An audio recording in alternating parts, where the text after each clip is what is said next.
Okay, here's going to be a list of top 5 effects you can use if you run out of ideas or don't know what to do to make your clip look better. So this will be the clip that I use here, standard flow clip, or just this is the standard clip I'm using. So first effect, obviously if you're using an effect, make sure it's on an adjustment layer, not your actual layer, just because it's easier to manage around your timeline. First effect is Bokeh. Now this is not built in, you have to download it, but I'm 100% sure it is free. If you look up Bokeh After Effects free download, you just look at any of these videos, it will have a link in the description. You can download it because I remember downloading mine for absolutely free. Bokeh is this blur effect, which is way better than any blur effect After Effects gives you, or even like some of the blur effects that come in the BCC plugin. I can't remember what it's called, but this is just overall like probably the best blur you can use. This is better than like the After Effects standard what is it, I forgot what it's called. Anyways, so this is what it looks like. You can use this as sort of like, you can keyframe this to like start the clip or end the clip, or I don't know, I'll just show you. So if we just keyframe it, basic keyframing, this is what it looks like. There you go. You can also use this as a one framer. This is what I usually most use it for, as a one framer. So if we just do like a list of one framers here, you can see the first will be bokeh. The second one, you can, I don't know, let's do exposure and we'll bump that up. Okay. Third one, we'll delete this. Let's do, I don't know, deep glow. And then the last one will kind of go dark. I think we'll do like some vignette, right? And then we go kind of back to normal. So it'll look something like this.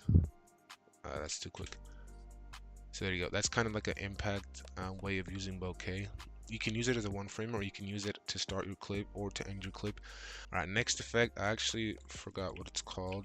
So this is from a Universal plugin, and it's called what is it? Chromatic aberration. So this is more sort of an effect that you'll use if you're using like doing like a flow edit, or if you want to add impact to your clip, or if it, this is what it does. Like the edges, it'll widen out the edges, and it'll have these glitch effects. So you can see, you can widen out the edges. You can edit even like the colors here. You see there's a bit of red here. You can get rid of that or increase it. But the way I use it most is going to be like if you're using it on like a flow clip, which is probably where you want to use it. You can probably keyframe it to be like okay, it'll be really big here, and then little, then big again, then little, and then set it to 0. Right, so you can do that, and you can see it has a really nice kind of one framer look to it, and it looks really good, especially if you're starting off a clip. Now I'm doing this on 24 FPS, which is pretty standard, but it will look a lot better the lower your FPS is. 24 is like the standard for most edits though. You can also use this effect again to start a clip or to end a clip, or if you're doing like a zoom in or zoom out. So let's say I'm doing a zoom out on a zoom in on this clip in the beginning, I can keyframe that and give it that really nice look. I'll show you, just simple keyframes, nothing crazy. So it looks something like that. Okay, for the next effect, it'll be more of like a series of effects. It's CC light rays. This is built in, you don't have to do anything. CC light rays is basically the shine you can add anywhere. It'll kind of follow the direction of where you're adding it. So see, if I add it to the Vegeta's eyes, you can see it reflects into like this corner here. And this effect is best when you use it to track. So let's see, this frame here, it's on this part of his eyes. If I go next frame, cut the effect, add it to this part of his eyes, cut it again, then I can add it to this part of his eyes. We'll cut it again, we can add it to this part of the eye, and we'll just do one more and we'll add it to this part of the eye. It'll look something like that. I'm gonna just get rid of it. It'll look look something like this. You can see it looks really good, but the way you can make it look even better is most of the time you're using it, it's not going to look very good, especially if your clip is bright. So the way to make it stand out a lot is add some exposure, add it underneath, CC light rays, and if you lower it, you can see it really stands out there, and it looks good. That you can edit this all the way through. The way I like to do it, and the way I think is the best to do it, is adding in an adjustment layer, like on a separate one. Don't do it on the same one because it'll mess it all up. Add it underneath all the CC light rays, and you can add some vignette. Add some vignette. Make sure pin highlights is 100% all times because it looks the best. You can add some vignette. The other effect you can add is linear color key, and make sure you select your key color as black, and then you can kind of mess around with the settings here, so you can see. Okay, I think that's too much. Yeah, okay, yeah, that looks good. You can add some brightness and contrast and lower the brightness and add some deep glow. There you go, that looks pretty good. And then you can even make it even better by adding some posterize.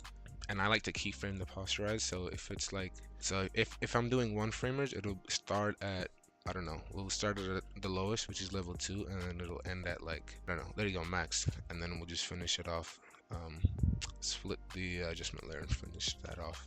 It looks something like this, and then you can obviously keyframe some of this stuff for it to go away. Like, you can either do like a fade out, so you press T on your keyboard and add opacity, and you can just kind of get rid of it all.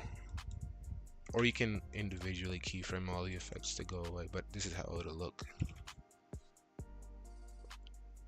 There you go. So it's not that noticeable, CC light rays, because I haven't done it all the way through. But this like series of effects look really good, especially once you add like shakes and CC borders, like just stuff of that sort. Okay, so next effect is called motion detect. It's from the Sapphire plugin, which is like the most common plugin, so it's not built in, but it's called S_motion detect. And this is what it'll look like. What it basically does is it delays the frame, so you can see right now it's black. That's because the frame behind it is black.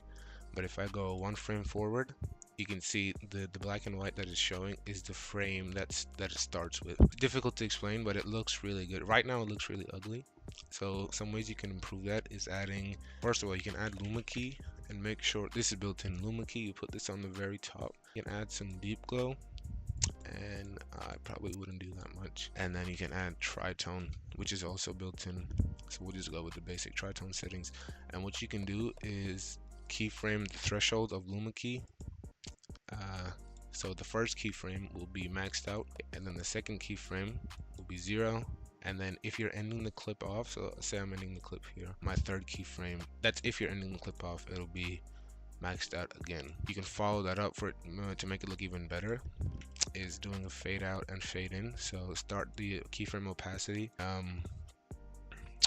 you do 0, and then your second keyframe will be 100, so it'll look something like this. You can see it's really quick, but if I keyframe the opacity, it'll look like this. Look at that. Like at the end it looks really choppy, but you can add effects like one framers, like I'll show you. You can add something like bokeh to make it look better, or you can even add overlays to make the ending look just ever so slightly better, because it'll look really stiff, especially if your FPS is low. It'll look something like this. Okay, alright, once you add a shake, it'll look something like this. Alright, well that's going to be it, guys.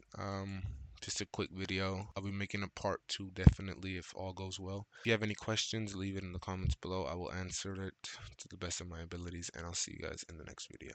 Thank you.